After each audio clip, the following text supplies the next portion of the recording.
예, 이번 시간에는 세액공제 조정명세서 내용 중에서 연구 및 인력개발비 발생명세서 작성과 관련되는 부분 설명드리도록 하겠습니다. 우리 교재는 343페이지가 되겠고요. 자, 연구 인력개발비 범위는 연구 인력개발에 필요한 비용 중에 조세특례 제한법, 조특법 시행령 별표 6에 의한 비용입니다. 자, 별표 6을 한번 보시면 344페이지에 나와 있습니다. 자, 이 비용들이 연구개발이라고 하는 비용과 인력개발이라고 하는 걸로 두 가지로 구분되어 있습니다. 자, 첫 번째 연구개발과 관련해서 자체 연구개발의 방갈로 1번입니다. 연구개발 또는 문화산업진흥 등을 위한 연구소 또는 전담부서에 근무하는 직원의 인건비입니다. 직원 및 연구개발 서비스에 종사하는 전담요원으로서 인건비에 대해서 적용을 받을 수 있습니다. 다만 이제 다음에 인건비는 제외한다라고 해서 퇴직소득에 해당하는 금액, 퇴직급여 충당금 설정 금액, 그 다음에 요 규정 성과급은 폐지가 됐습니다만은 어쨌든 성과급에 대한 부분, 이 부분은 연구인력개발비 세액공제 적용 못 받는다라고 규정을 하고 있습니다. 그리고 전담부서에 근무하는 직원들 중에 연구개발 과제를 직접 수행하거나 보조하지 않는 행정 업무를 진행하는 담당자들은 제외하도록 되어 있습니다. 그래서 연구 업무에 직접 진행하는 경우에만 가능하다라고 보시면 되겠고요. 넘어갑니다. 345페이지에 위에 답원에 보시면 해당 기업이 그 종업원 또는 종업원 외의자에게 지급하는 직무발명 보상금 지출 금액이 있습니다. 직무발명 보상금에 해당되는 금액은 우리 근로소득에 해당이 되고 있죠. 근로소득에 해당이 되면서 당연히 근로소득에 해당이 되면서 연구인력개발비 세액공제로 적용받을 수 있습니다. 직무발명 보상금에 해당이 된다면 기억해 주시고요. 두 번째, 인력개발과 관련되는 비용 중에 위탁훈련비, 납은 그다음에 사내 직업능력개발 훈련시설이나 직업능력개발 훈련 관련 사업에 관련되는 소요경비가 있고요. 랍원에 346페이지에 중소기업에 대한 인력개발 및 기술 지도를 위해서 지출하는 비용 있습니다.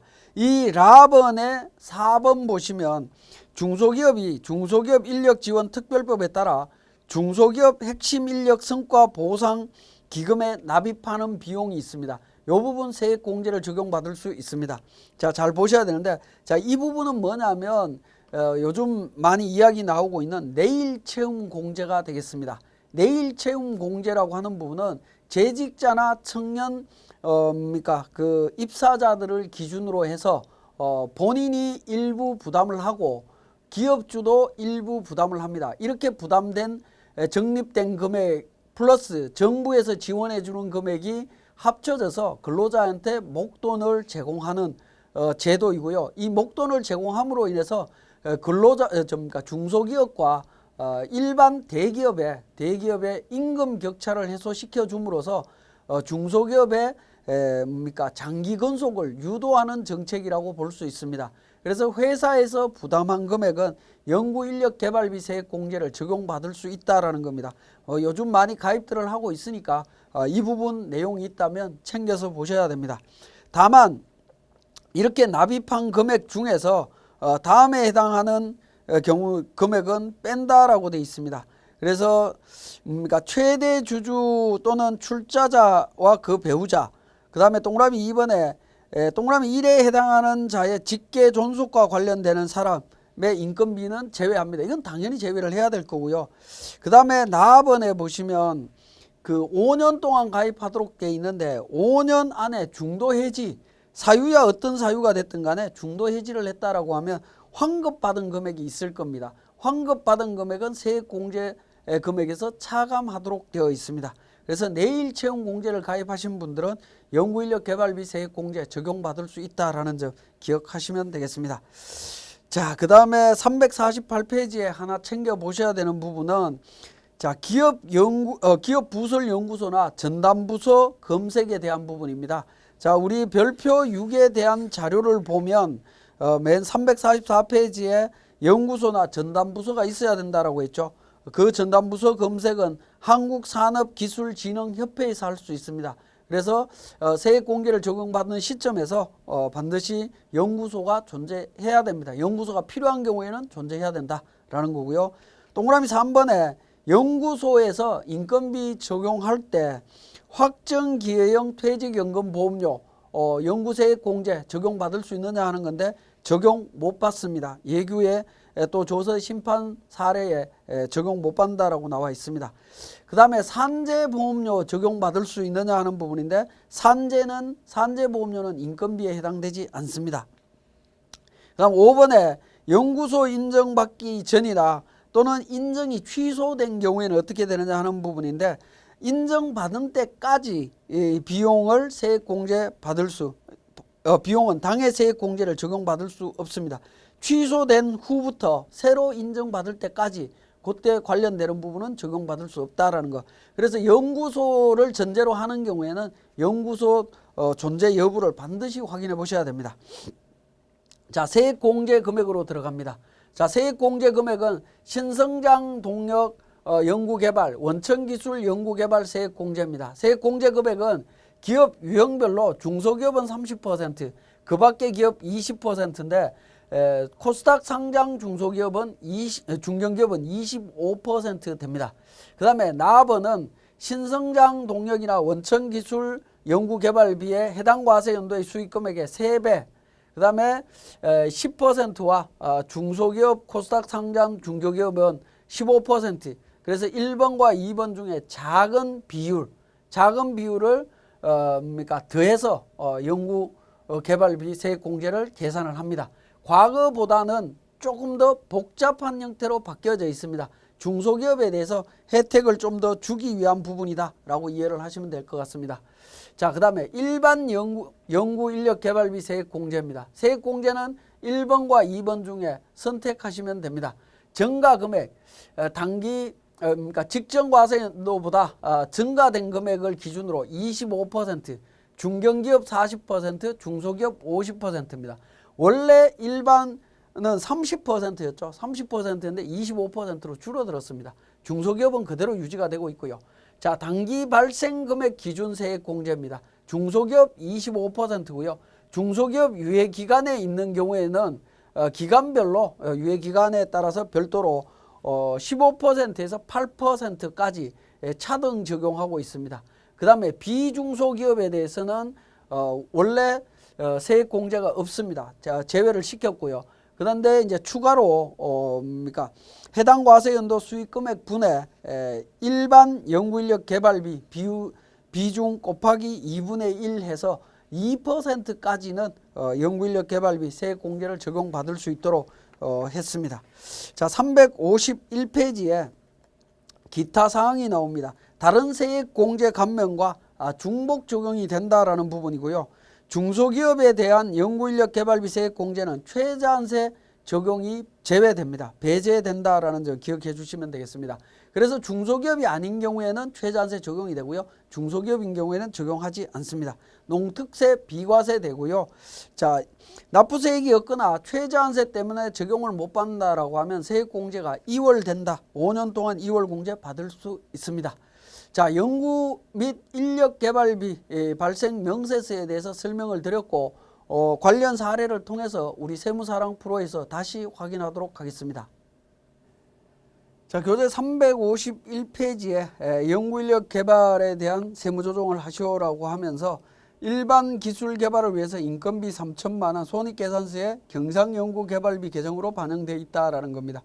뭐 손익계산서에 어떤 계정으로 반영되어 있든 이거는 상관이 없습니다. 2번 당해범위는 중소기업이고 지출된 연구개발비는 그러니까 그 연구 및 인력개발비 세액 공제 요건을 충족한다라고 가정합니다. 직전 4년간 연구개발비 지출 내역 있습니다. 자, 그러면 법인 조정에 공제 감면 쪽에 보시면 자, 공제 감면세액 로마 숫자 1번에 일반 연구 및 인력개발비 명세서가 있습니다. 자, 여기에서 작성하시면 됩니다. 자, 1번에 해당 연도의 연구 및 인력개발비 발생명서 라고 해서 개정 과목 경상연구개발비였고요. 인원은 2명입니다. 인건비 2명에 3천만 원 지출이 됐습니다. 그리고 재료비라든가 기타 관련되는 경비가 있다면 추가로 입력하시면 됩니다. 그 다음에 위탁 공동연구개발과 관련되는 부분, 인력개발비 관련되는 부분 내용이 있다면 찾아서 입력을 해주시면 되겠습니다. 그리고 하단 부분에 연구 및 인력개발비의 증가 발생의 기준이 있습니다. 그래서 직전 4년치를 입력을 합니다. 입력을 해주시면 증가 금액은 1,000만 원이라고 하는 숫자가 계산이 되고 있습니다. 직전 연도 2천만 원 기준으로 해서 1,000만 원 초과 지출이 되어 있습니다. 자, 이 초과 지출된 금액을 기준으로 해서 다시 또 세액 명세서를 작성을 합니다. 자, 1번 발생명세 증가 발생액 계산을 작성을 했고요. 두 번째 공제세액으로 갑니다. 공제세액으로 가면 1번 탭에서 작성했던 금액이 자동으로 반영이 됩니다. 중소기업 당해연도 발생된 금액 3천만 원, 25%에서 750만 원 적용이 되고 있습니다. 증가금액은 1,000만 원이고요. 50% 세율 적용해서 500만 원이 됩니다. 그러면 43번에 해당 연도 공제받을 금액 해서 내용이 나오는데요. 자, 이 금액은 공제금액 26번, 31번, 34번, 39번과 증가 발생액 관련되는 42번 중에 큰 금액으로 반영이 될 겁니다. 반영이 되고요. 오른쪽에 보시면 최저한세 설정이라고 해서 제외로 나타납니다. 제외로 나타나는 이유는 우리 회사가 중소기업이기 때문에 아예 제외로 설정이 되고 있습니다. 만약에 중소기업이 아니라면 최저한세 설정 대상 관련으로 표현이 될 겁니다. 자, 이렇게 공제세액이 작성이 되고 나면 3번 연구소 전담부서 현황이 나옵니다. 자, 연구소와 전담부서 관련되는 연구개발 출연금 수령 내역이 있다면 관련 내용을 입력을 해주시고요. 그 다음에 6번에 연구소 전담부서 현황이 있습니다. 자, 연구소 인정고시일, 취소일 관련되는 정보들을 다 등록을 해주시면 되겠습니다. 그렇게 등록을 해주시고요. 4번 탭에 해당 연도 연구인력개발비 발생명세서라고 해서 연구소에 근무하는 직원들의 성명과 생년월일, 인건비에 대한 정보들을 다 등록하도록 되어 있습니다. 재료비나 위탁 공동 연구개발비 발생명세서가 있으면 관련되는 내용도 추가로 등록을 해주시면 되겠습니다. 이렇게 작성을 한 내용들이 세액공제 내용들이 저장을 하신 후에 마감을 하시고 우리 공제감면세액 조정에 보시면 세액공제 조정명세서가 있습니다. 이 조정명세서에서 F12 불러오기를 통해서 작성하시면 됩니다. F12 불러오기를 통해서 작성하시면 연구인력 개발비 세액공제 관련해서 750만 원 나오죠. 최저한세 적용 제외에 750만 원 반영이 되어 있고요. 이미 작성했던 내용 중에 중소기업 고용증가 인원에 대한 사회보험료 세액공제 금액 반영이 되어 있습니다. 그죠? 여기에 보시면 투자금액이라고 해서 F4라고 이렇게 표시되어 있는 부분이 있죠. 계산 내역이라고 표시되어 있는 부분은 별도의 서식이 있는 내용이다라고 이해를 하시면 되겠습니다. 자, 그리고 두 번째 탭 세액공제 내역으로 들어갑니다. 여기에 또 해당 사항이 있으면 찾아서 하시면 됩니다. 자, 3번에 단기공제 및 2월액 계산입니다. 자, 우리 감면이라든가 이런 부분들은 서식만 작성하면 바로 세액공제를 적용받을 수 있었습니다만은 감면을 적용받을 수 있습니다만은 세액공제 조정명세서에서는 3번 단기공제 및 2월액 계산에 대한 부분을 적용을 해 주셔야 우리 세액 계산에 반영이 된다라는 겁니다. 그래서 105번 9번에서 F2번을 통해서 세액공제 내역을 찾아서 반영을 해주시면 됩니다. 2018년도 중소기업 고용인원 증가에 대한 세액공제 289만 9,192원 당기분에 반영을 했습니다. 연구인력 개발비에 대한 부분도 750만 원 반영을 했습니다. 만약에 2월 되는 세액공제 금액이 있다라고 하면 2월 연도와 2월 금액을 또 몇 차 분이냐 5년 동안 공제가 가능하죠. 그죠? 5차 연도까지 공제가 가능하기 때문에 몇 차 연도의 2월 분인지 내용을 반영을 해주시면 되겠습니다. 자, 이렇게 반영을 하실 때 F6번 최저 배제라고 하는 메뉴가 있습니다. 자, F6번 최저 배제를 눌러보면 14년도부터 18년도까지 최저한세 적용 배제되는 금액을 입력을 해달라라는 부분입니다. 자, 최저한세 적용이 배제되는 금액이 있다면 여기에 반영을 해주시면 되겠습니다. 그런데 중소기업 연구인력 개발비 세액 공제는 중소기업에 대한 부분이 이미 우리 최저 배제로 분류가 돼 있었죠. 세액 공제 1번 탭에서 최저한세 배제로 분류가 돼 있습니다. 그죠? 최저한세 적용 배제로 분류되어 있기 때문에 별도로 단기 공제 쪽에서 최저 배제는 입력을 안 하셔도 됩니다. 연구인력 개발비를 제외한 나머지 세액 공제 중에 최저한세가 배제되는 것들이 있다면 최저 배제를 통해서 금액을 입력을 해주시면 되겠습니다. 자, 이렇게 이제 세액 공제 조정 명세서를 작성을 하고요, 저장을 합니다. 자, 그러면 이제 공제 감면세액 1번부터 추가 납부세액까지 총 6가지에 대한 부분들을 다 작성을 했다면 공제 감면세액 추가 납부 세액 합계표를 작성을 합니다. 자, 합계표에 F12 불러오기를 통해서 작성을 하게 되면 앞에 1번부터 6번까지 작성했던 세액 조정 계산서 및 세액 계산서에 있는 내용들이 합계표에 반영이 되게 됩니다. 이 합계표에 반영이 되어야만이 우리 법인세 과세 표준 및 세액 조정 계산서로 세액 공제나 감면 금액이 반영된다라는 겁니다. 그래서 합계표를 작성을 해주시는데, 자, 최저한세 배제 세액 감면 내용이 없습니다. 자, 최저한세 배제 세액 공제 750만 원 나와 있죠. 그 다음에 최저한세 적용 감면 중소기업 특별세액 감면 적용했습니다. 최저한세 적용 세액 공제 중소기업 고용인원 증가에 대한 부분 나와 있죠. 자, 비과세 입금 불산입 송금 산입 관련되는 부분이 있다면 반영을 해주시면 되겠습니다. 자, 이렇게 이제 합계표를 작성하고 나면 이 합계표에 있는 내용이 우리 법인세 과세 표준 및 세액 조정 계산서에 F12 불러오기를 통해서 반영하게 되면 121번에 또 123번에 최저한세 적용 대상 공제 감면세액과 적용 제외 공제 감면세액으로 구분해서 반영된다라는 사실을 알 수 있습니다. 자, 이렇게 이제 세액 공제, 세액 감면이 적용이 되면 세액 공제 감면 신청서를 작성하셔야 되는데 교재는 356페이지가 되겠습니다.